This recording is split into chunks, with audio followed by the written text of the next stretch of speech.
Good evening, my friends. Welcome back, my friends, to the show that really ends. Stefan Molyneux from Free Domain, freedomain.com/donate to help out the show. Very much gratefully and deeply and humbly appreciated. And let us talk to Pity Patty El Gordo. Are you on the line? Don't forget to unmute. Hey, Steph, can you hear me? I certainly can. How are you doing? Quite well. How are you? I'm well, thank you. Hey, I wasn't sure if you had a chance to check out my comments. I was it it gets to philosophical points. I know you're off politics, but I had a discussion about. I asked Grok, and I thought it wasn't going to agree with me. I asked it, "Can you make a good argument that unions and cults are the same?" And it came up with some surprising similarities in that.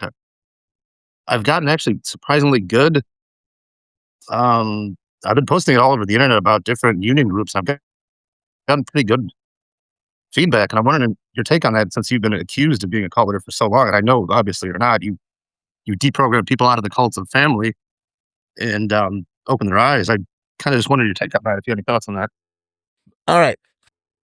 So the question is cults and unions. Now, there's two ways to look at unions.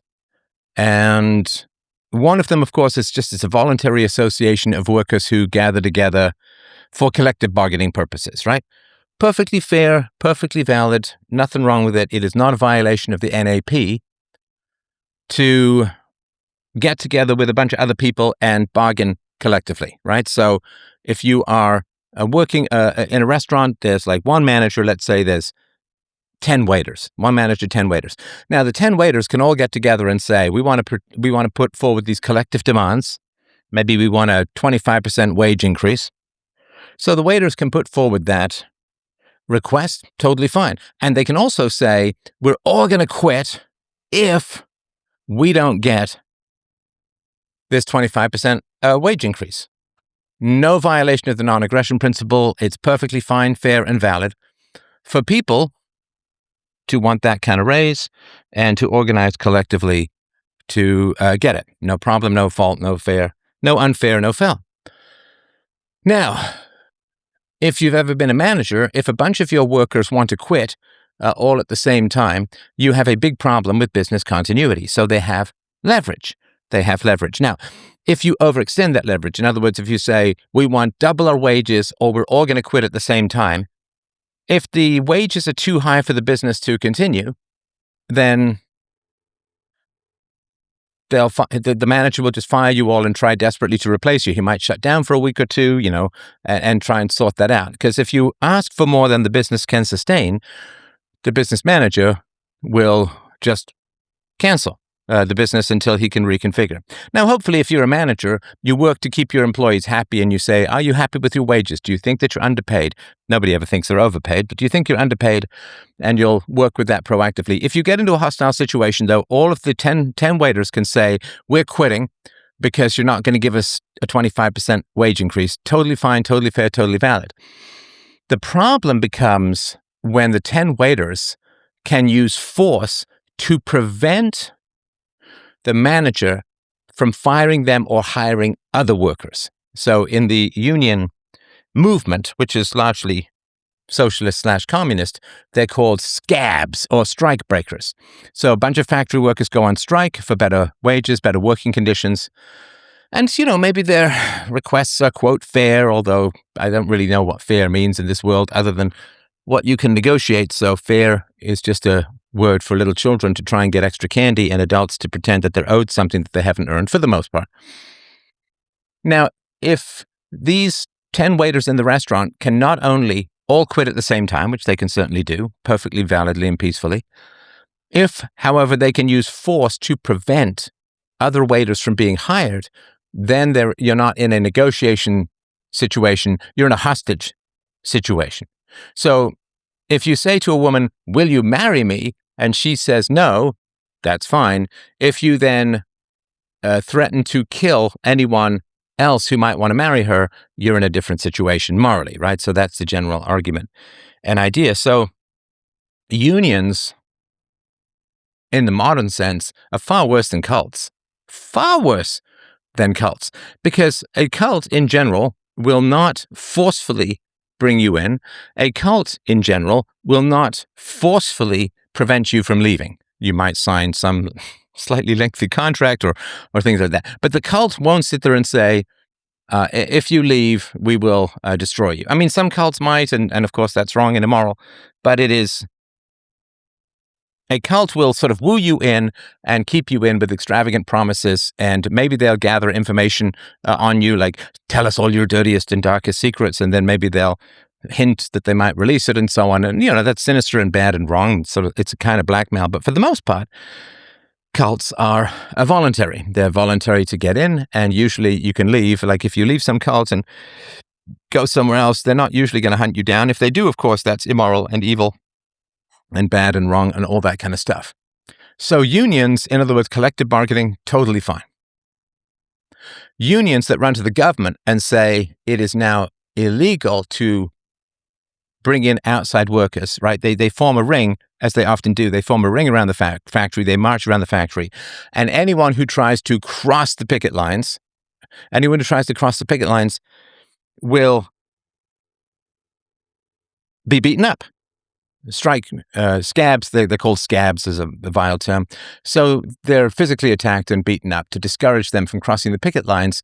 So if the workers who are making $25 an hour want $50 an hour, and crazy benefits and job security and all, but the greed runs both ways. Everyone thinks that only the capitalists are greedy, but the workers are greedy as well. It's a human problem of greed. And so if the workers form a ring around the factory, and then someone else comes in and is willing to work for the $25 an hour, and if there's lots of people willing to work for the $25 an hour, then the factory owner will take those people and will train them to do the job, particularly if the job is not that difficult, right? I mean, if it's just running a lathe or stacking boxes or using a forklift, you can train someone to do that kind of stuff in a week or two for the most part. It's not so much if you're a vascular surgeon or something like that. That's sort of a different matter. So unions, as far as voluntary associations, are great.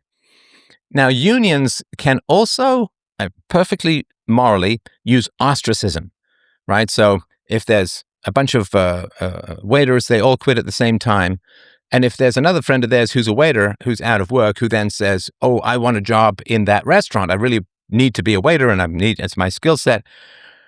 Then if that person decides to cross the picket lines and go and work in the restaurant, then the other the waiters who are on strike, it's perfectly morally fine to ostracize that person. You're dead to us. We're never going to socialize again. Your kids can't play with our kids. We're going to cross the street if we see you coming. Like all of that stuff, totally fine, totally valid, totally no problem, because that's all voluntary and it's peaceful. And I'm a huge fan of ostracism as a method of social control, as I sacrifice myself to be deplatformed to prove that very point. I was hoisted by my own petard. I was punished by the same social mechanism I say runs society for perfectly legal and moral speech. I mean, I think that the ostracism was not based on truth, but that's a different matter. But yeah, ostracism is great. Ostracism, because it's ostracism or violence, right? So unions, great, no problem. Unions that use violence, big problem. And of course, one of the things that's hollowed out America's industrial base and a lot of the West's industrial base is the fundamental problem of voting-based social systems is that the dependents vastly outnumber those that are dependent on, right? So tenants vastly outnumber landlords. Workers vastly outnumber managers and owners, right? The crowd in the stadium outnumbers the players on the field. So there are a very small number. I really think that about 15% of an economy is composed of productive people adding value, and everyone else is either neutral or a net taker. Because, of course, there are children, that's inevitable. There are retired people, government workers, NEETs, not in education, employment, or training. video game addicts, porn addicts, basement addicts, just lots of people who aren't particularly productive, who are living off the system as a whole. And so if you look at the number of people who are net taxpayers in the private sector or the free market, it's actually quite few. The slave-owning class, which is those on the on the receiving end of government money, the slave-owning class is far outnumbering the slaves, who are those being pillaged of their income for the sake of keeping everyone else from rioting. So the problem is that the workers outnumber the managers, the tenants outnumber the landlords, and so on. So in any democratic system, the needs of the many or the preferences of the many destroy the rights of the few, because they can just vote to take away rights. They can vote for rent control. They can vote for additional benefits and retirement plans and packages. They can vote for additional wages. But of course, that's only domestically, right? So in America, the unions just kept exceeding their demands. And in my view, one of the things that happened with China and with Russia was that they saw a massive economic opportunity to take over manufacturing, because they saw, as enemies of America do and the West as a whole do, they see the politicians bending to the will of these unions and goods becoming more and more expensive. Union members who raise their wages, if everyone who's a union member gets double their wages, well, I mean, all that happens is the price of a lot of goods goes up twice. So they don't actually end up with more money. Everything you ask for over and above fair market value or negotiated market value just adds to inflation and reduces the purchasing power of your wages anyway. So you get double the money at half the value. That's just the way these things work. But as the demands, particularly in the public sector, as the demands in the West got higher and higher and higher for unions, the wages, the benefits, the job security, the pensions in particular, the healthcare, like a lot of American motor companies sell cars because what they really are they're in the business of delivering healthcare and retirement benefits to their current and prior workers. They're not in the business of selling cars anymore. They just sell cars in order to fund all of the pension schemes that they signed up for. So as the price of and benefits of American labor went higher and higher and higher, this created a massive arbitrage market opportunity for other countries to sign free trade agreements, or to, as China did, get into the World Trade Organization, and then just crank out manufactured products and destroy the American industrial base, and thus weaken its entire capacity to sustain itself, keep its citizens employed, and wage war. So at the same time as you're stealing American jobs because the American workers are stealing from the consumers through the power of the state, you then are also delivering drugs to the hollowed out towns, which remain somewhat stagnant because of welfare, right? So it's really horrendous. And then there's a whole question, and I'll try and keep this brief, of course, the whole question of government unions. So unions are supposed to exist because the capitalist owners are greedy and avaricious and want to just grind down the wages of the employees and so on. It's like, yeah, but it's not how productive business works as a team. I would always tell my employees, I managed about 30, 35 people at one point, and I always told them, like, you're paying my wages. I need to be of value to you. If there's a technical problem I can help you with, if you've got a difficult customer you want me to take over, if there's anything that you need to meet, I'm working for you as well as you working for me. And I worked very hard. I got about $1 million raises for my people from the board by doing a salary comparison after they complained about low wages. I hired an outside consultant, got a salary comparison that was objective, and then lobbied and got about $1 million worth of raises for my people. And, I said, so for instance, that's one thing that I can do for you. And everybody was very happy and productivity went up. I also fired difficult employees, particularly a very aggressive and insulting team lead that was making people cry. And so, I try to sort of help the workers out, and the workers have a good deal of loyalty to me, and I have a good deal of loyalty. But that's how productive capitalism is supposed to work as a whole. Now, of course, unions are supposed to exist because the greedy, monocle, fat capitalist guy just wants to steal all the money, so you need a union. There's not any of that pressure. There's not that competitive pressure. There's not that exploitive pressure in the public sector. So unions in the public sector are absolutely horrendous. because the public sector often has a monopoly. You can't, like a public sector union where it's very expensive or where you're charged for the service anyway, like a public sector union for teachers.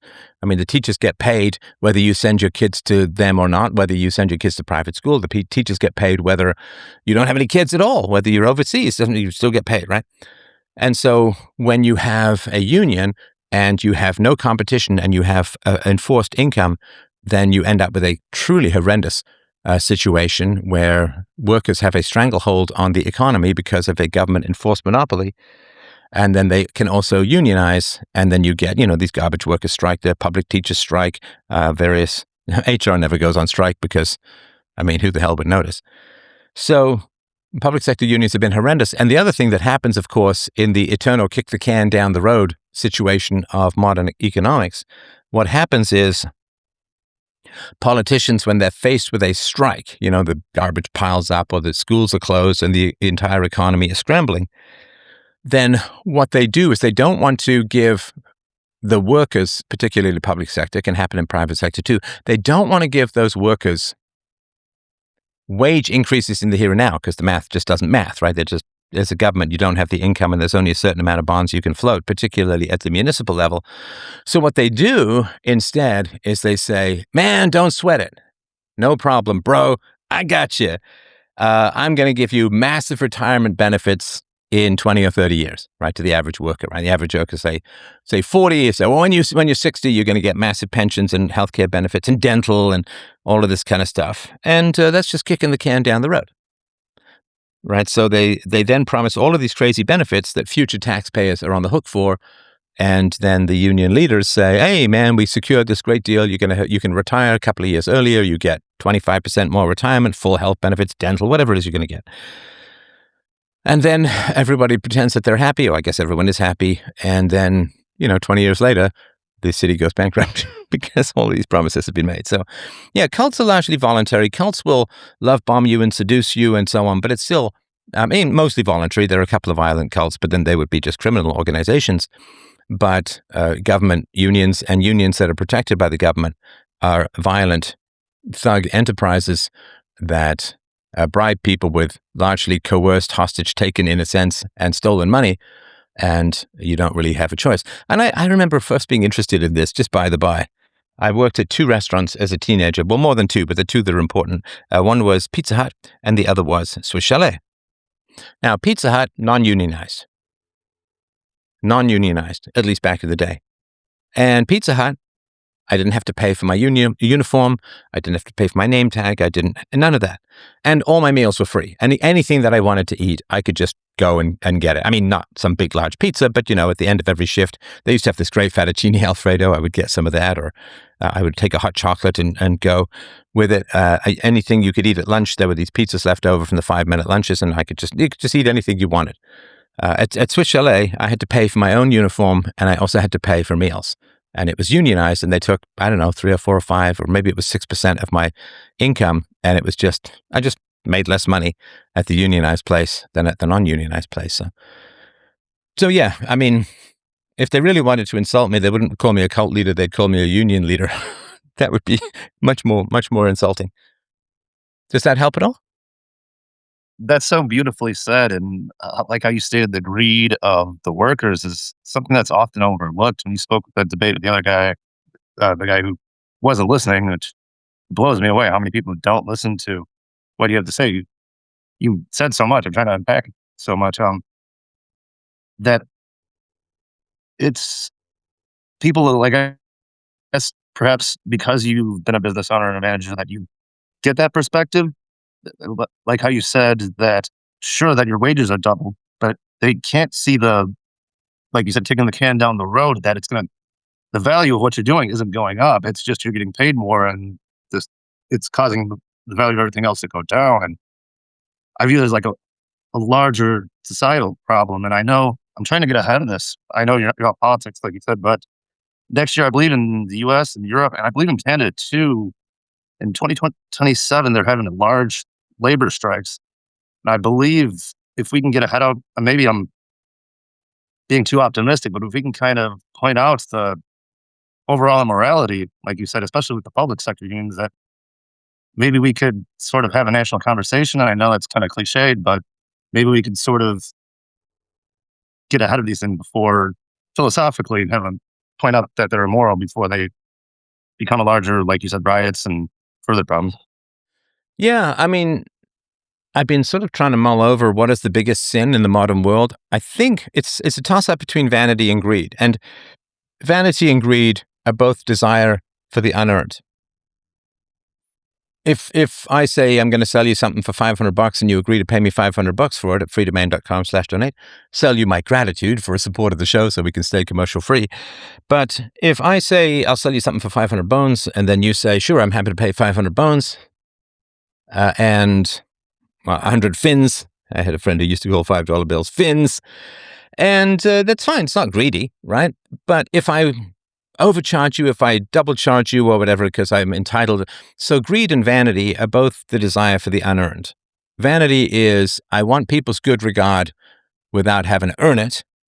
And greed is, I want more than people have bargained for just because I'm so gosh darn special that everyone should give me everything. And why is it that people want more and more and more? Why is it that they're so easily stimulated into feeling resentment for being, quote, underpaid? Like I see this all the time on X. You see it everywhere. All of these women bawling and caterwauling into the four winds of testosterone indifference about all of their unpaid labor. All of the women's unpaid labor. Oh, the value of women's unpaid labor. It's like, damn, someone's got to be paying you or you'd be starving to death. Someone's got to be paying you. I mean, women don't get paid for housework. It's like, the answer's in the word housework. What you're getting paid is having a house around you.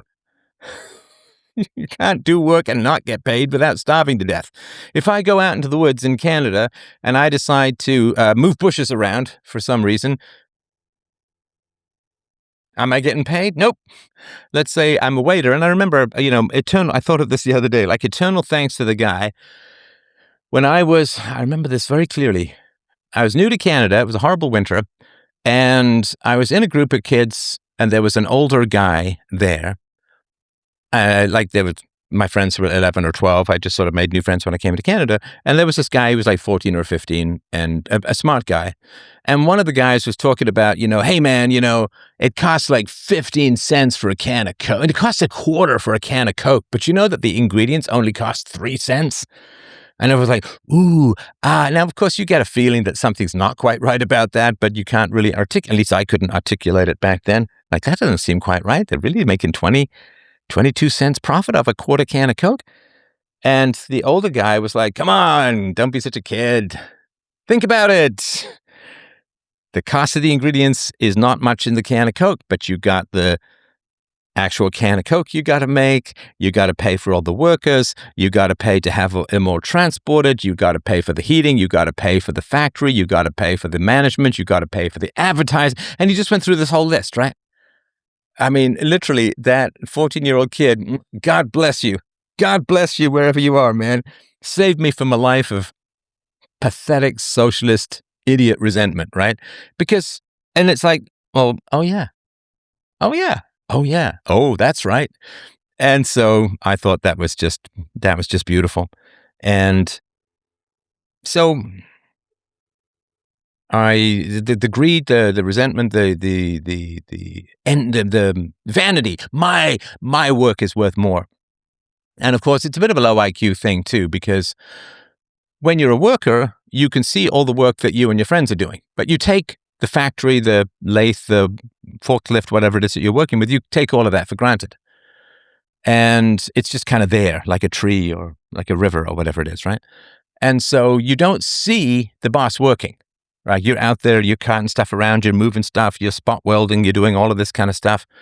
And you don't see the boss is just in his office somewhere and it looks like he's on the phone a lot and it looks like he's typing a lot. That ain't working. That's the way you do it, right?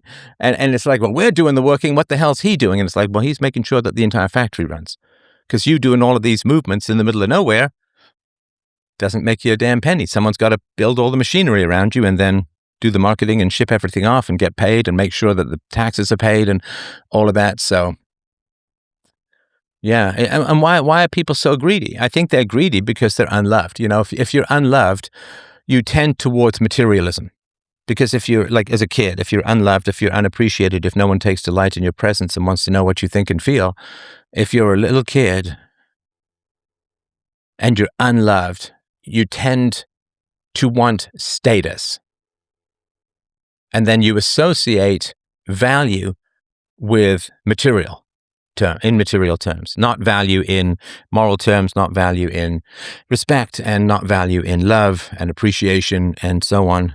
And if you're not loved, you tend to be more and more status-driven, materially greedy, and then you're very susceptible to this kind of socialist resentment, which is why, again, I try to solve everything at the realm of family and love. That's so beautifully said. I mean, I wish I I don't want to annoy or I don't want to change topics. I mean, shouldn't Christianity have made you an honorary saint for all you've done to help children at this point? I mean, shouldn't instead Maybe. of I mean, you've done more to help with peaceful parenting that you saved millions of children from being abused than any sort of religious figure in the past. I don't know, perhaps ever. Perhaps we should go that route too. I mean, I'll let the next person speak, but thank you so much for that breakdown. That was beautiful. I'm very glad. Somebody says, I asked Socrates, how does it feel to be the world's greatest philosopher? He said, I don't know. You need to ask Stefan Molyneux. That's very kind.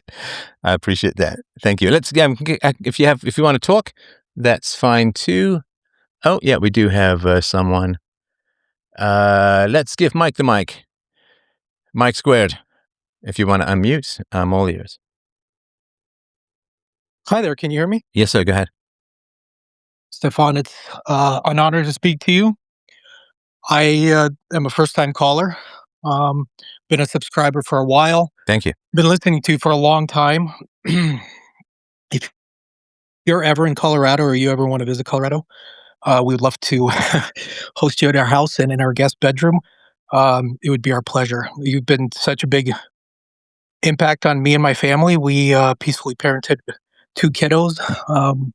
And it's just been a game changer. So I wanted to say thank you for that. I appreciate that. And thank you for the very kind offer. That is very nice. Colorado is one beautiful state. And as I get older, my bucket list gets smaller and more intense. But returning to Colorado has always been on the list. So I appreciate the offer. Thank you. I had one question, if I may. My daughter she's 17, and she's again been peacefully parented. Both my wife and I have been in conversations with her, obviously, as far as religion's concerned.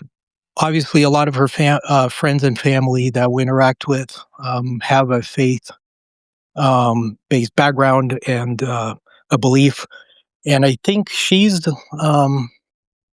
I would probably say she's still searching. She would probably say she's an unbeliever at this time, but the concern she has is that she's entering the dating scene. What is the best? And I want to hear what you would recommend for her.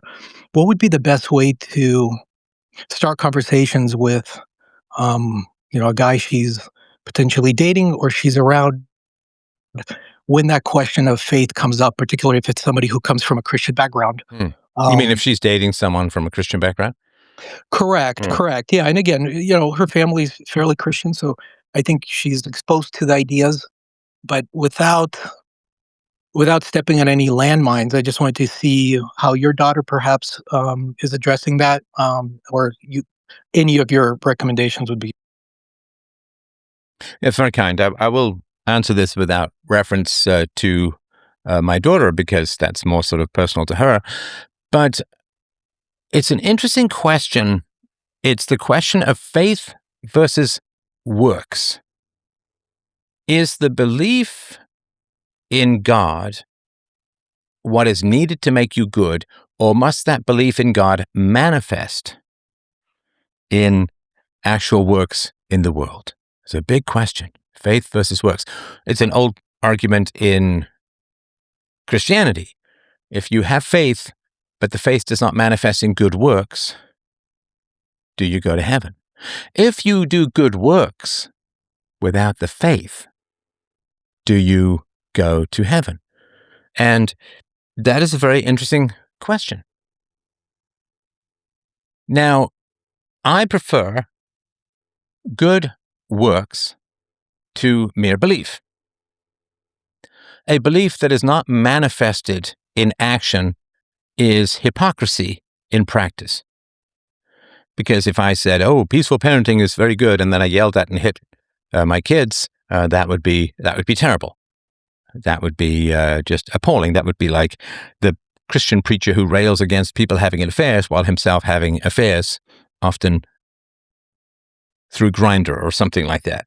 So I prefer good deeds to good ideas. Now, of course, it's very hard to consistently have good deeds without good ideas. And the way that I generally work it is something like this. So if you're operating at a very abstract realm and you're trying to solve a lot of problems in the world as a whole, then you need the most refined abstractions. If, on the other hand, you're just trying to do basic good in your life, you don't need all of the refined abstractions. And the analogy, which is actually kind of close, is the difference between a NASA engineer trying to send a probe to Jupiter as opposed to a baseball hitter who's just kind of hit the ball or catch the ball or throw the ball. Now, the baseball hitter is just working locally. He can practice a whole bunch of times. He doesn't need to know the math. He doesn't need to know the quadratic equations or the air resistance, frictional, whatever it is, coefficient. And so he just practices and then he becomes really good. You don't say, "Oh, well, if you want to be a really good baseball player, you need to study physics." Nope, you just need to practice. That's your localized environment for doing good. But if you want to send a probe to Uranus, then you need to put on the rubber gloves. No, you need to have actually, you can't even do that on Newtonian physics. You need Einsteinian physics to do that. And you need to do all the math and you need to have, so the more broad, wider, and generalized your application of virtue, the more you need the actual detailed theories. And so if somebody is a baseball player and they want to join your team, then what you do is and let's say you've not met them before, you'll throw some balls, you'll see how they hit, you'll see how they catch, you'll see if they understand the rules of the game, and that's going to be enough. You don't sit there and say, "Well, I'm going to need your PhD in quantum mechanics in order to know whether you'll be a good baseball player." So good deeds in the local sense arise without the necessity of strongly abstract and detailed and universal theories. If you want to do really great good in the world, then you need to have the broader spectrum of abstract theories. UPB is necessary for promoting peaceful parenting in the world, but to not hit your children locally, you just need to have some basic compassion and empathy and remember what it was like to be a child and respect that your children want to love you and want to respect you, therefore don't hit them. So the reason I'm saying all of this is that if your daughter dates a guy for whom the theory is everything, then she's not going to have much luck in dating him as a whole, unless he's going to try and convert her, which of course he's welcome to do and all of that. But if he's a theory only kind of guy, then it's going to be tough to date him, unless she can talk him into believing something perhaps a little bit more rational or a little bit more empirical or something like that. However, if he's, as most people should be, because most of us are not NASA engineers and so on, and we're not doing double slit experiments. What is that, a threesome? Anyway, so what you want to do is A, not have her listen to this, but B, if she's dating a guy whose good works, fantastic. Then you can say, "I do good works, you do good works. We're both really good at baseball. You pray to God before every game. I don't, but we both practice the same amount and we can both be on the same team because we're both doing good practical things in the world." And so if the quote virtue is not driven by heavy abstract theories, which is a little tricky. Like if somebody says, "I only do good because I've worked it out according to theory and theology and so on," it's kind of questionable how good they really are. But if somebody just enjoys doing good at a practical level, then in a sense, it doesn't matter too much how you're there. Like if as happens for me on occasion, I see someone, yelling at their kid or shaking their kid, and I sort of run up and say, "Hey, like, that's not a good idea. I'm happy to help out if you want to take a breather. Let me, be a buffer and, try and do some nice thing to lower the temperature." I mean, you don't need to be a rational philosopher with a theory of universally preferable behavior in order to run up to someone and try and get them to calm down if they're aggressing against their kid. You just need to be somebody with a basic heart who remembers what it's like to be a kid and doesn't like to see that kind of stuff. So if she's dating someone who's abstract, heavy theory and theology and so on, probably not much of an entree. If it is a different belief system, but the practical virtues are enacted both the same, then you would have a lot more in common, if that makes sense. It does. Thank you so much. I love that. And just so you know, she's going to be listening to this. It's a lovely thing to be a dad and to have a daughter who is listening to the same philosopher you listen to. Yeah, I So appreciate again, that. Just big thank edit out the threesome joke and we're good to go. you. Can I impose on you one more question? Yeah, of course, Stefan? of course. How do you handle the identification? So, when I turned from belief, it was atheist, and obviously that term has a negative connotation in our culture. Non-believer, humanist, there's a lot of terms.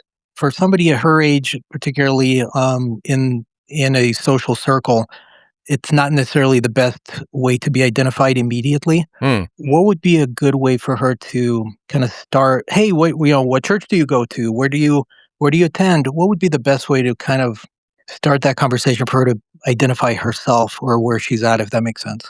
Yeah, I would say that if somebody says, "What's your denomination?" say, um, "My favorite thing to do is I love philosophy, and that includes theology, and I love studying that. I love thinking about that. But I try to approach everything from a reason and evidence standpoint, like scientists do, and so on. And I mean that includes a lot of ethics, that includes a lot of religiosity, and so on. But yeah, I'm approaching things from a reason and evidence philosophical lens, in really in the Aristotelian tradition." And I mean, that may sound a little pompous. However, she wants to word it to include a couple of skibbity toilets and 6, 7 references. Obviously, that's not her, but I'm just showing my firm grasp of teen argot these days. Yeah. But yeah, I would say interested in philosophy, interested in reason, interested in evidence, interested in empiricism, and the big challenge of how to be good. I don't want to just be ordered around to be good. I really, really want to understand it.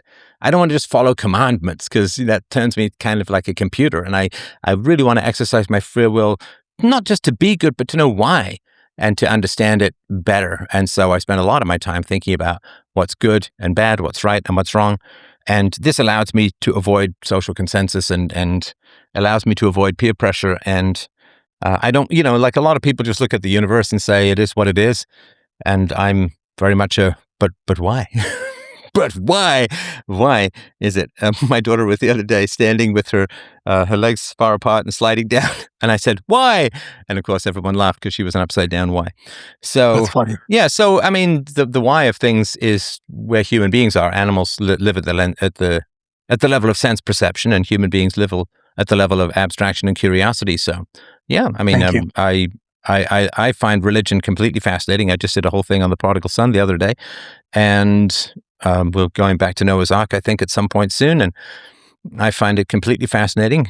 But I am not a person who is going to consider myself a realized or a self-actualized human being if I'm just taking orders and obeying commandments.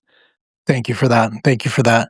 I'll let the next person go. I just want to again say thank you so much for everything. Your physical books are amazing. The condensed version of Peaceful Parenting is awesome. Um, I can't say enough about how great you've been to our family and to my life. So thank you so much. Thank you very much. I really, really appreciate that, and thank you for your support of the show over the years. Without you, what's an old Sandra Bernhardt? Without you, I'm nothing. Without you, I'm just screaming into a void. So thank you very much. Somebody is asking, is a debate about rights with Andrew Wilson in the future? So nothing is scheduled. He's a very busy guy, and I'm medium busy, so nothing is scheduled, but I certainly would be happy to do that at any particular time. So, and that's a tough life. I'm not saying anything that isn't publicly available. I don't have any private pipeline to Andrew Wilson, but I hope that people will have some, real sympathy for what's going on. He was, I think he was married, and he had a stepson that he raised from the age of 2 who ended up dying at the age of 10 in some horrible car crash from some kid who was 14. And it was just, it was a real awful, just, completely heartbreaking situation. And then he and Rachel Wilson, I think, they have 3 kids, 2 of whom are autistic and not like a tiny bit. And so, lots of big hugs and sympathies. Those are big challenges. They've written about a book about this. So again, I'm not, but I hope that people will drop them a line and wish them the best. And they've got some real challenges for which we should all have great sympathies. And so I just wanted to mention that. Okay. Let's see. What was the last 5 good things Steffi did? It's just funny. It's just kind of funny, Steffi. It's just a very sad little diminutive thing. The most important thing is not to worry about the good that I'm doing, but to focus on the good that you can do as a whole. And, putting down philosophers who are working to bring peace, reason, and evidence to the world by putting a fee at the end. Take the name, Steph. Well, take Stefan, shorten it to Steph, and then say Steffi. Where's Steffi then? Oh, it's so, it's so sad. Oh, my God. Oh, my God. This is like watching an ant run its head into the wall of a sidewalk. All right. Thank you for your patience. We have, can I be frank with you? You can be anyone you want with me. I'm trying to stay off automatic jokes. I'm failing. Frank, if you wanted to tell me what's on your mind, I'd be happy to hear. Yeah, I was thinking about some of your Gene Wars stuff, and it gave me a thought related to pornography, and I wanted to run it by you and see if it made sense. It's very brief, I guess. It's just that my general theory is that it kind of works like a double-edged sword, at least in our contemporary circumstance, but all negatives, where it would appear to make K-selected individuals more sexually apprehensive or anxious, or there's all these things about erectile dysfunction and so on happening in the West. I don't know if it's exclusive to Westerners, but then the flip side of this theory is that it might make our selected individuals more sexually aggressive. And I just wondered if you had any thoughts on that. I mean, pornography, of course, is a big and complex challenge. One of the things that does appear to be the case is that as pornography becomes more widespread, sexual attacks, at least in the white community, tend to go down. And we assume it's because the people who are sexually aggressive are getting their gratification from pornography rather than the real world, which, of course, doesn't mean that it's not a problem, because, again, the women who are doing pornography are themselves usually victims of significant control and abuse. Although, again, the OnlyFans thing has really blown people's minds as a whole because, according to some metrics, like 10% of American women aged 18 to 24 are on OnlyFans and trying to sell pictures of unmentionables for a couple of bucks, most of them making $100 to $200 a month. It's really sad and not worth it. Because, again, in OnlyFans, 98% of the money goes to 2% of the people, as is the case with most more raw meritocracies. And if you think, well, so it's 10% of women 18 to 24, 18 to 30, I can't remember the exact number, are on OnlyFans. And then you think, well, but what percentage of the top 10 to 20% of attractive women is that? And of course, the answer would be a lot higher, right? I mean, if a woman is 18 to 30 or 18 to 24 and is severely obese or has bad hair or bad skin or whatever it is, then she's less likely to be on OnlyFans. So in the top levels of attractiveness, the percentage of women on OnlyFans is very high. I mean, very high. Could be 30, 40, could be as high as 50% when you start to get to the top levels of attractiveness, because that's where the cost benefit is potentially the highest. And so when you have a quarter to a half of very attractive women voluntarily doing pornography in a sense, or sexually explicit material in a sense. And then, even the overlap of the Instagram girls who it's all like tiny bikini and butt floss bikini shots and so on, highly, highly sexualized. What's really fascinating is what this shows about female nature, that women are completely thrilled to sexualize themselves for money without the typical route for prostitutes, like for physical prostitutes, is, they get kicked out of home, or they've run away from home because of abuse at the age of, 13 or 14 or 15, and then they're living on the streets, and then they get taken in by a pimp who then gets them addicted to drugs and turns them into a prostitute through a grooming process. And it's all just a horrendous meat grinder of shredded and ground under heel human potential. But that's not the path, of course, for the OnlyFans thing. I remember many years ago seeing a video of someone who was trying to promote OnlyFans at a college. And he was saying to these attractive women passing by, you should do OnlyFans. And the woman said, I don't think my father would approve. And he said, your father wouldn't have any problem with it if you give him a Lamborghini, which is horrendous, of course, and only tempting to the shallow and soul destroyed. But women are happy to hypersexualize themselves, right? This isn't a woman. I can remember many years ago when I worked in a place with a bar. If the tips were slow, they would all of the women would beg to have the woman with the giant boobs and the low cut tops come in, because that would be guaranteed to get them more tips. And so, I guess women. Tools of the trade, right? As I took a photo of this many years ago at a store advertising makeup. Tools of the trade, right? And so young women, for reasons that perhaps pass understanding, I mean, I sort of put myself in this alternate universe where how many people would pay me for a picture of my butt? I mean, maybe I could set up a service which is like stiff butt a day unless you pay. If you don't pay, you get a picture of my butt every day. That would be stop the flow of pasty orbs. So I can't imagine a universe wherein people, like, if I took my top off right now, and people were like, here's the money, buddy. And so on, or hiring, I don't know, Indian scammers to type in the keyboard about sexual fantasies about me with people, and I'd get like, I don't know, $20,000 a month or something from taking my top off and pretending to be sexually interested in housebound neckbeard simps or whatever it is. I can't imagine that universe. I can't imagine. I mean, I've had a couple of offers of selling out. People have said a couple of times over the last 20 years, hey, I'd love to put you in my documentary. Hey, I'd love to follow you around. Hey, I'd love to see what your life is like. It's like, no, you don't. You just want to edit things to make me look bad. And no, I'm not an idiot that way. So thanks, but no thanks.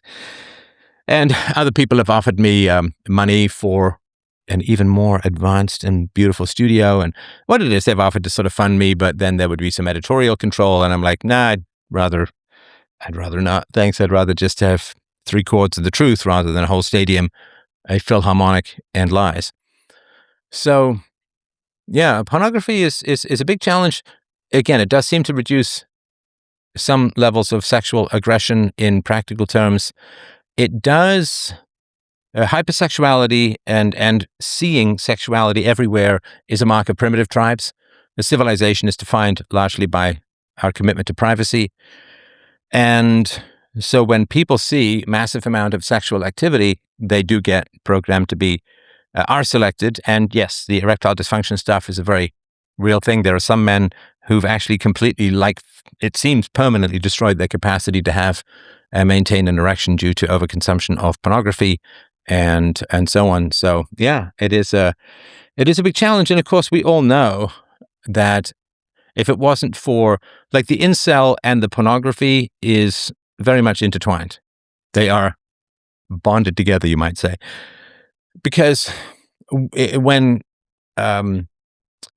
masturbation and was strongly discouraged through religious doctrine and so on, and Kellogg, I think it was, introduced circumcision to help men refrain from touching their unmentionables, but when hypersexuality in terms of omnipresent pornography and masturbation, when that was limited and there was no particular pornography, or at least it was very hard to get a hold of, then men would date women and get married in order to have sex. It's not the only reason, but it was a pretty important reason. But if you have, I don't know, the infinite sexual playground and there's no prohibitions on masturbation, then you can just delay. And this is, you've heard me say this a million times to young men or not so young men on my show, that if you're, mid-20s, late 20s, early 30s, and you don't have much of a dating history, any woman with any brains will simply assume, and probably be quite right, that you're just a pornography addict. So does that help at all? Yeah, I suppose so. I mean, part of what I was thinking as well is that perhaps in case selected individuals, there might be some of the inhibiting effects might arise from overthinking. Or it's like if you excessively, when thinking about like incels and stuff, the people who cannot get laid are often trying too hard, and they're like thinking about it way too hard, and it's almost like Sorry, when you're thinking about it, I'm not sure what it refers to. Thinking about it. sexual access or sex in general. Okay, hang on. So when you come up with complex thoughts, don't just skate past them as if I know what you mean. So help me understand the overthinking part. So, and I'm not disagreeing with you. I just want to make sure I understand. So give me a sort of practical example of how somebody, I'm sorry to use the word incel, but it's kind of well recognized. How an incel is overthinking. What are they overthinking? In what way? Just perhaps even how to approach a woman, how to start the conversation. I'll give an example from my own life when I was very young and was exposed to pornography. It was kind of like in elementary school, I would have no trouble talking to any of my female classmates. And then the moment that I started seeing and using pornography, the ability to socialize with them just vanished. And it's almost as though the objective or the goal of sexual access had created this massive gulf between like all the actions that might get you there. This massive gulf between all the actions that might get you there. Again, I'm not disagreeing, but I'm always trying to translate that into some sort of practical term that I can really understand. If I could put it as simply as possible, if you want to have sex with a woman, you have to approach her, impress her, court her, go on a date, Yeah. and so on, and work your way in, gain her trust, etc., and form a bond, and then you get to have sex. But if you're thinking solely of this goal, it's like this massive gulf gets created, and all those steps that lead up to the goal, they just become overshadowed by it. All the steps that lead up, I still don't, all the steps that lead up to the goal get overshadowed by it? I'm sorry, it's very abstract. I really, really try to understand what it is that you're saying. And again, I'm not disagreeing with you at all. I just don't follow what that means. So yes, of course, if you are attracted to a woman, let's say it's a teenager, right? You're attracted to a girl, you will go up and try and talk with her, right? I mean, you have to do that, right? Does that make sense? Yeah. Now, in terms of what to say or how to approach it, I mean, obviously there's tons of guides or ideas online and so on, but you just have to go up and try talking to her and see if she's friendly. If she's friendly, then hopefully you can fall into conversation and you can enjoy each other's company. And then, maybe you can say, let's go for a walk or let's go for a coffee. Like, so you just have to go up and see if she's friendly. Like most boys have had the experience of going up to a girl and she's unfriendly. I remember one of the first girls I ever asked out, when I said, would you like to go swimming? Which of course was in hindsight not the wisest move. A lot of girls are quite self-conscious when they're in their teens. And she's like, well, with who? Well, and what she meant by that was which group, right? Or boys or men have had the experience. I've had this experience as well. Asking a girl out and her saying, if she's part of a group of friends that we both know, it's like, well, we could all go out together as a group, right? And so she's saying, I don't want to go out with you individually on a date, right? And you just kind of lick your wounds and you just keep talking to girls until you find a girl who's interesting and you're interested in, and the conversation flows relatively easily, and you just kind of take it from there. If I may interrupt, that's not really the present issue, and it's. I guess I'm trying to think through or develop a theory of how pornography negatively affects different groups. Sorry, what do you mean by this is not the present issue? Well, what I mean is, I'm in a relationship, so it sounds as No, though we're not talking you about are you. giving. Hang on. We're talking about incels. We're not talking about you in particular. I'm not talking about you. You have a theory about, hang on. You have a theory about what happens with incels, about how incels overthink things, which I think we're having a discussion about. So if I'm trying to present a general approach to talking to girls and trying to figure out where is the overthinking part, and then you say that's not the issue because I'm in a relationship, that's a little confusing, right? I misunderstood when you were elaborating. I thought that you might be. I thought that you might be trying to work your way, because you misunderstood me. I thought you were trying to work your way around to explaining what you might think that I'm trying to get at. So I've misunderstood. All right, hang on. So you say that I misunderstood you. What do you mean by that?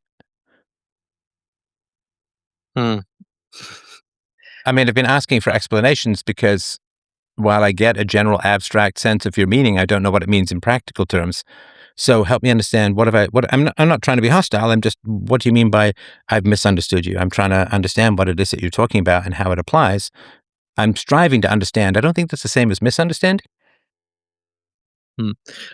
Well, could I take another quick run at What? what I'm trying to explain? Hang on. Now we're getting into contentious territory. Okay, what did I just ask?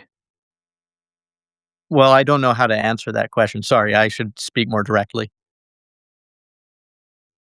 Okay, so you made a claim that I had misunderstood you. I was trying to understand you, help me understand what you mean, and then you ignore my question and just go off on a tangent. That's kind of rude, right? I suppose so. Sorry, I don't mean to be evasive. It could be rude. Okay, I don't do meaning. I only do what people are doing. It is rude. If I ask you a question, like if you say, Steph, you misunderstand me, then you are saying that I, Steph, have a failure of understanding. I'm pretty good at understanding things. I'm certainly not perfect. But if you are using very abstract language, like incels overthink the approach because there's such a distance between introducing yourself and having sex, I need to know what part there, like I need to know what do you mean by overthinking, at what stage in that is overthinking, and blah, blah, blah, right? So in trying to understand what it is that you're saying, if you then say, Steph, you're misunderstanding me, then you are, and it's fine, but publicly you're saying, Steph, you have a failure of understanding. Now, you haven't said, I was unclear, right? You've said, Steph, you might understand me. And what that means, of course, is that you've been clear, but I have failed to grasp what it is that you're saying. And that's why I'm trying to ask, what is it that I have misunderstood? And then if you just ignore that question and go off on something else, then you've made a public accusation that I lack understanding of something that you've explained well. And then when I ask for what that means, you then go off on a tangent. That doesn't seem to me having a good faith conversation, if that makes sense. Okay, I think I understand what you're saying. And what I believe I meant to say is not that you misunderstood me. When I said that, what I think I meant, or what I did mean, is that I was failing to communicate to you adequately. And my perception of when you started explaining the process of courtship and so on, my understanding, I perceived that as you guessing what I was getting at. No, I can tell you what I was trying to do. So when you say incels overthink, and you could be right. I just don't know in what part they're overthinking. overthinking is a way of paralyzing yourself by giving yourself so many options, in a sense. Like I'm sure you've met people who are like, they're talented in a bunch of areas and they can't figure out what they want to do with their lives because there's so many options. And so option paralysis, sometimes it's called. So overthinking can be that. Overthinking can also be catastrophizing, right? Well, if I go and talk to this girl, she's going to secretly record the conversation. It's going to be all over school. Everyone's going to make fun of me. I'll never be able to show my face again. Like, just catastrophizing. I used to have this on X when I'd say to guys, you can go talk to a woman in a coffee shop, and they'd say, but you'll get arrested and go to jail. And it's like, why? That's just catastrophizing. Maybe that's a form of overthinking.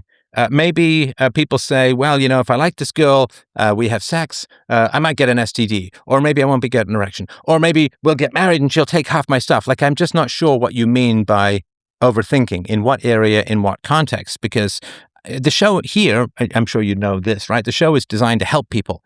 And if you just say, in general, people are having trouble talking, like getting dates or having sex because they overthink things, we need to know specifically what they're doing, in your view, that is overthinking, and in what context, and in what area, and in what step, so that we can help people, rather than just give them a generic thing called overthinking with no context that doesn't actually help people solve any problems, if that makes sense. Yes, and all the examples that you just gave of overthinking are perfect examples. Okay, so when you say overthinking, it's every possible thing that you could overthink about in all phases of courtship, from asking a girl out to having children.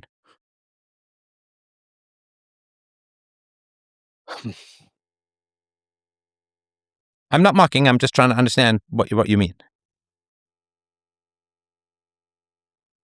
Yeah, all the variations on how badly it could go, or the failures that you could run into in your effort to get sexual access or sexual gratification. Well, of course, if your primary goal in talking to girls is sexual gratification, they should reject you, and you should be an incel. Because I'm not talking about you, but if you're talking about people whose only interest in talking to a girl is to achieve an orgasm with her or at her or on her, I don't know, then they should be rejected. Right? It would be like if you were very wealthy and the only reason anybody would talk to you, or if the only reason someone like Bob, the only reason Bob would talk to you is because he's hoping to get some money out of you, then Bob shouldn't be your friend, right? It's not a question of overthinking. It's a question of horrible motives, if that makes sense. Yeah, you might have given me an answer I was looking for, because I was trying to think through how the inhibition in someone who's K-selected functions, and by making the goal solely sexual access, it's kind of inherently corruptive to the whole process, and that might be where derailment is taking place for these people who end up as incels or Yeah, stuck that way. if the only reason a man will go and talk to a woman is he wants to have sex with her, then the reason why he has difficulty doing it, if he has any shred of a conscience, is because he's being a dishonorable asshole. Because he's going to lie to her. He's going to pretend to be interested in her just to get into her pants, to pump and dump, to have sex with her, and then to ghost her. And so he's kind of predatory. And he's definitely a deceiver, because he's pretending to be interested, because he doesn't just go up to the woman and say, I don't really care about you as a person, but, you look attractive enough for me to, dump some fluid on. Then, no women really would say yes to that unless they were really masochistic. And so it's not so much, I think, overthinking. It's that you have to lie. And you have to pretend that you're there for some other reason than the one you're actually there for. And of course, women are highly attuned to that. Women are highly attuned to men who only pretend to be interested in them in order to have sex, because that was a huge risk for women, of course, throughout all of our, particularly our European evolution, or the Siberian East Asian evolution, because of winter, you need a provider, you need a protector, there are dangerous predators, and, that you can do stuff about. So women are very attuned to a guy who's only talking to the woman because he wants to get his rocks off. And so I would say it's not so much overthinking as it is having to hide the fact that you're kind of a predatory jerk who doesn't like women, but just likes their holes and so on, right? So whereas, what you should be doing, of course, is you should be talking to a woman to see if you like each other, like as people. Because in relationships, there's, occasions where you're not having, catapult-based sex harness monkey sex. And so you're going to actually have to get along in ways that you quite like each other. And so you should be talking to women to find out if you like them. If there are these men who only see women as disposable holes of paramilitary convenience, then women should reject them and they should be incels. And that's real tragedy. But I don't think it's overthinking in that context you're talking about. I think it's just having predatory motives and women being onto you. Not you, but the person we're talking about. No, I understand. Well, one thing it makes me think about, and I'm not sure if this is an objection to the premise, is that our selected individuals or lower IQ individuals might have better chances at getting what they want in spite of their negative motives. Because if you have a shorter sort of mental time frame, the weight of a lie is less of a problem. You'll fumble it less. You'll be able to con someone better if you're more in the moment. Well, sorry to interrupt, but it's also true, though, that if you approach women primarily for sexual access, you have to steer clear of intelligent, wise, and perceptive women. And you have to go for broken, unstable, desperate women who just desire any kind of approval or contact against their own mental health and well-being. So when you approach women as sexual objects, you can only have success with women who are mentally extremely unhealthy, and therefore it becomes sort of a self-fulfilling prophecy. If you only want women for sex, you can only be around women who pretend not to know that and are so desperate that you can't have any quality relationships anyway. Or in the case of some of the, this is just a guess anyways, in the case of some of the activity that's going on in Europe or the UK with the grooming gangs, women who are naive.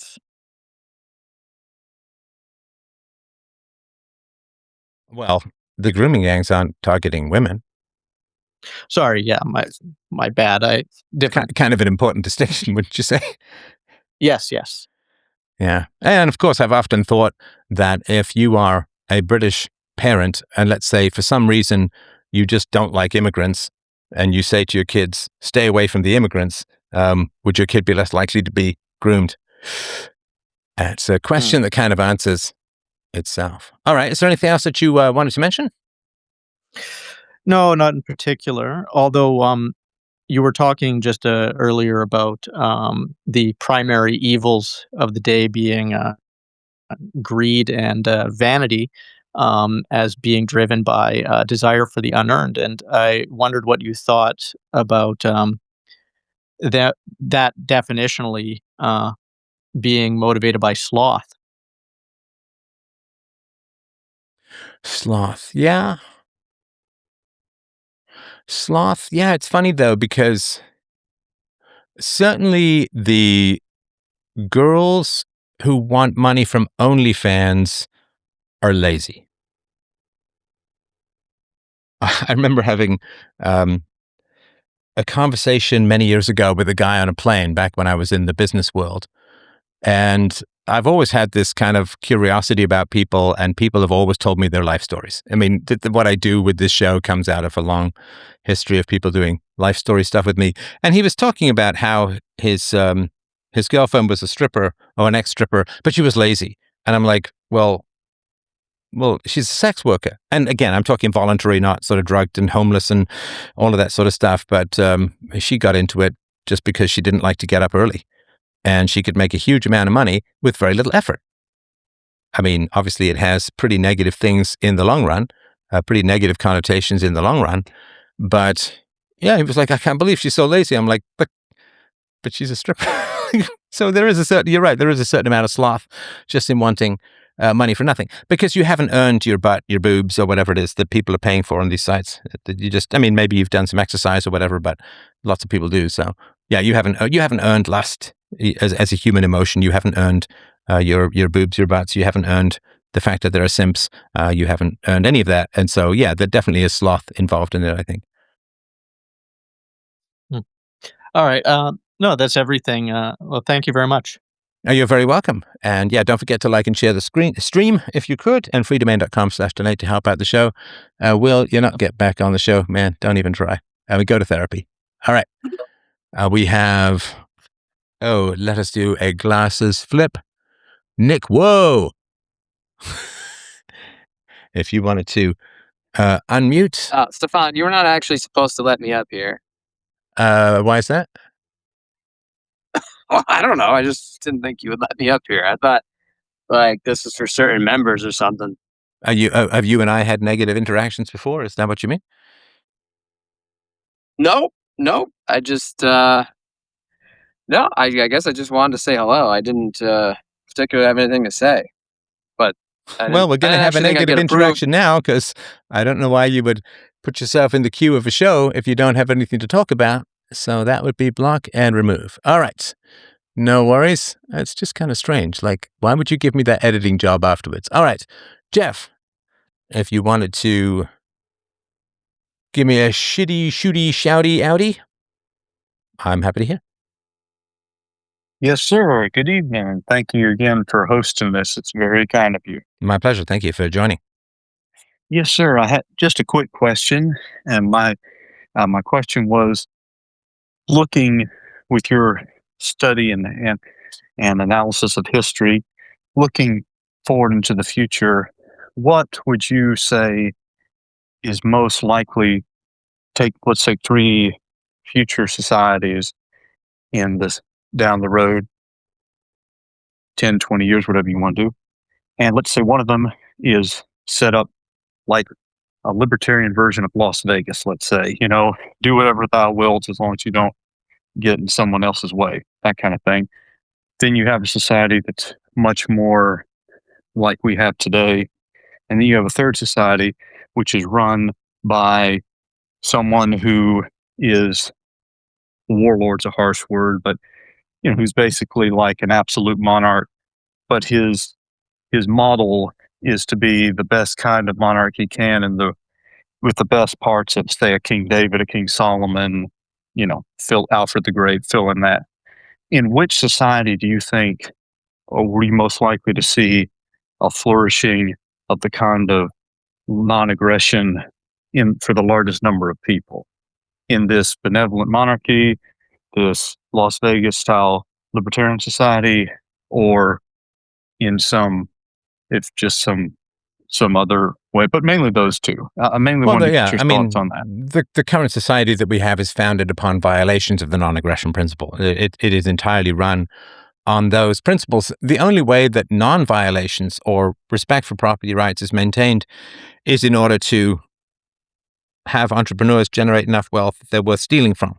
So like the Genghis Khan types will allow farmers to have their crops and have their property rights and so on, but only so that they have just enough incentive to grow enough crops that it's worth stealing from them. So property rights are only maintained so that people produce enough value to keep the debt machine going and produce enough value that they're worth stealing from. So our current system is a kleptocracy based upon minimal property rights, just enough that people make stuff that you can steal. So our current system can't even remotely sustain itself. I mean, if you look at the rise in debt is truly staggering. People think that UBI is in the future. It's like in America, like the 4th largest or 5th largest, I think it is, item is defense spending, which is a form of welfare for sociopaths. But if you look at the other entitlement programs, Medicare, Medicaid, the welfare state, the hugely abused disability programs and old age pensions and all kinds of crazy stuff, not even counting government spending on useless government email fertility crushing jobs. Not to mention the VA. It's VA shocking is how part of many the VA. Caleb Hammer is doing great work in his shrieky way about that, exposing just people who've had 2 years of a desk job are getting $6,000 a month in disability from the army and so on. Like everything that you put together to help people would be exploited by people pretending they need help, and you have to have it privatized because the people have no incentive to. And we've already got UBI. It's called Bullshit Jobs. That book that was written 10 years ago. Yeah. So we have all of this and so on. And, I think that the elites look at the majority of people now as a disposable biomass. I mean, in general, they have throughout history, but, you needed people as slaves, you needed people as serfs, you needed people as workers. Now with AI and robots, the majority of people are viewed by the elites as a disposable biomass. And it's not going to go particularly well. Normally, we would have had a war long ago for all of this, but because of weapons of mass destruction, the war has to be fought by other means, the depopulation agendas and other things like that. So, exactly. And do you think, just based on your study of history, if society, as you've written in some of your excellent books, everyone should read The Future, excellent book, in what appears to be something of a coming breakdown in so many ways. Do you think that as we try to rebuild a peaceful society in the future, reconstruct it, if you will, would you, based on your study of history, think that was more likely, that ember was more likely to be nourished in a world that's like Las Vegas, or a world that's run by a benevolent kind of, or at least a guy who seeks to be benevolent? I would much rather have a libertarian society than a society of a benevolent dictator, because benevolent dictators are very rare throughout history. And if you are a benevolent king, let's say a King Solomon or King David, if you're a benevolent king and you run your kingdom really well, you do so at the expense of time with your children. And therefore your children will grow up to be not good rulers, because they don't have much parental investment or parental time or parental empathy or parental wisdom transfer. So if the king is working 16, 17, 18 hours a day running his kingdom, he has no time for his children, and his children are more likely to grow up dissociated and cruel, and so it doesn't last. So yeah, libertarian society, I wouldn't say necessarily do what thou wilt, though it harm no others. I think that's more kind of Satanism and so on, but just, respect for property rights and the non-aggression principle. Societies collapse as a whole when self-defense is barred. It's one of the big things that is kind of underreported on when it comes to the destruction of a society, because everybody knows that the welfare state is going to collapse. When the welfare state collapses, there will be rioting and aggression in the streets, but people will not be allowed to defend themselves. If they were allowed to defend themselves, the riots would be pretty short and they would stop pretty quickly. It's pretty easy to end a riot. You just have to use overwhelming force to jail people or to arrest them, and the riot stops pretty quickly. Almost all crime these days is allowed to happen. Out in California under Newsom, 25%, I think, of the healthcare budget is just fraud, and that's just a guess. That's the floor. It probably goes much higher than that. And our whole legal system is designed for a very small amount of fraud and violence, and it's easy to overwhelm, which is why only a few percentage points of people in the American justice system actually ever get a trial. They just get threatened with double or triple the sentence and they plea out. Maybe it's an Alfred plea, but they plea out. So the system as a whole is preventing people from protecting their own property, and usually violently so. Think of those people who, there was a bunch of fairly thuggy-looking people who were coming into their private gated community, and they were standing out front of their house with weapons. They weren't shooting.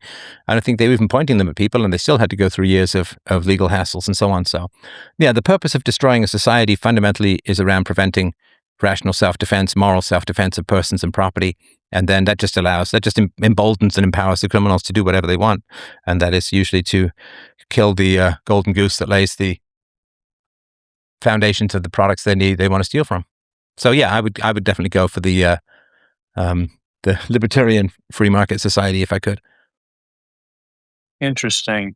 Yeah, I would. Yeah, I was been thinking of examples like the Puritans in New England. They seem to maintain a more free society for a long time, even though they had a lot of restraints on personal bias. Hang on. Sorry. didn't the Puritans almost die because of their experimental socialism? That was the Pilgrims in Plymouth Plantation. That lasted about one winter. Yeah, but they were kind of saved by the natives, if I remember rightly. But no, you're right. Puritans and Pilgrims are not the same, so I appreciate that. Well, the Puritans never. Yeah, but the problem, they never went into that. Yeah, but the problem with those communities, sorry to interrupt, the problem with those communities is they enforce such a strict level of conformity that they end up with societies with very little progress. Right? It's sort of like the East Asian societies, China, Japan, and so on. There's such a high level of conformity that the societies stagnate and eventually are taken over by societies or cultures with a greater openness to non-conventional thinking, which allows for progress. So where you can get a seeming amount of short-term stability from societies that enforce a lot of conformity, but they end up being taken over. I mean, think of the natives in North America, the indigenous population. They were, and this is true, I talked about this in, God, I feel 8 years ago, feels like a lifetime ago when I was in Australia giving speeches with Lauren Southern, but I talked about that the Aboriginal society in Australia, which had existed for like 40,000 years, was brutally conformist and incredibly violent, and the child abuse was rampant. And they didn't progress because they couldn't tolerate dissent, and therefore they ended up being taken over by societies that tolerate more dissent, like European society.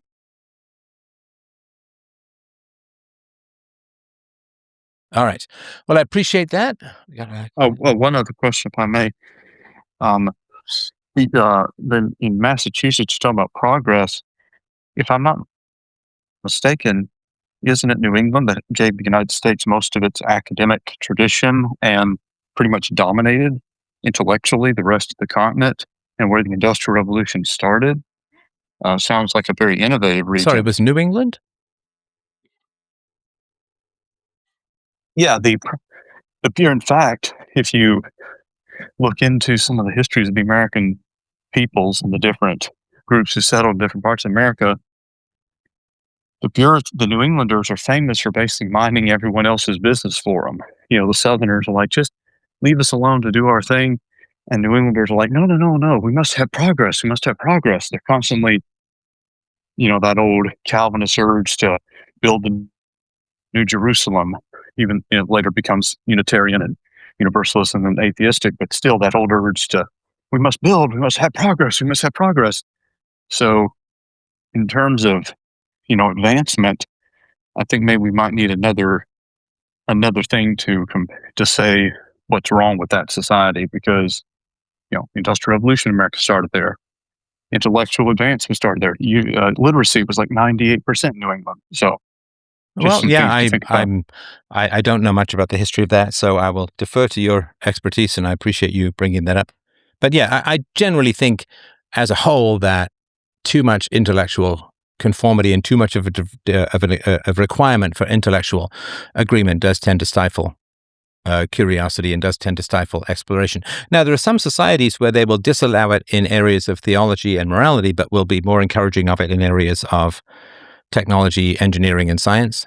So that could certainly happen. But as a whole, you need a balance. Societies that are too, quote, creative, like the sort of hippie communes where everybody's writing poetry and often bad songs, sometimes good ones, you can get an excess of creativity that leads to no cohesion and no standards and no morals, too much experimentation, and you can have a society with too little creativity that is sort of copy-paste, that has a high degree of stability, but it squelches all the free thinkers and ends up being taken over by more creative societies. All right, I appreciate that. Yeah, and you have a good night. And let me leave you with this funny thing. You talk about the free love or the hippy dippy societies. Charles Guiteau, the man who killed James A. Garfield, President Garfield, he was a part of a free love agricultural commune in upstate New York, and for 5 years, and basically he was so disliked there, and no women wanted anything to do with him. He eventually left because they called him Charlie Get Out. Right. No, I mean, I think that the sweet spot of European culture has been, I think it was Charles Murray who did the study in a great book, Human Accomplishment, where he pointed out that 98% of the scientific progress of the entire planet and the entire species was from 800 BC to AD 1950, which is a long, long time, over 2,500 years. Oh, close to 3,000, really. So, I guess halfway between. So, yeah, from 800 BC to AD 1950, 98% of technological and engineering and scientific progress came from a small section of North and Western Europe. Basic facts. So we did seem to hit the sweet spot of creativity, which is why we cracked the problem of Malthusian limitations on population growth and got through to science, reason, empiricism, and the free market. So massive props to the Western culture. Sorry, go ahead. And the rest of it was in northern China, Han China. Yeah, but they also stagnated for thousands of years as well. No, I'm just saying it wasn't like the other 2% was equally distributed. Right. Yeah, very true. All right. Well, thanks everyone so much for a lovely evening's conversation. freedomain.com/donate to help out the show. Lots of love from up here. We will talk to you on Friday night. And I really do appreciate your time and support, and help freedomain.com/books to get the books, shop.freedomain.com to get your merch, and freedomain.com/call for a call in public or private. It's absolutely up to you. And we've got a lot coming out soon. I just did one that went out to donors entitled My Grandmother, or Granny Was a Drug Dealer. Granny was a drug dealer. So I hope you'll check that out if you're a donor, and you can go to freedomain.com/donate to become a donor, get access to that and hundreds of other premium podcasts. Thanks, friends. Take care. Bye.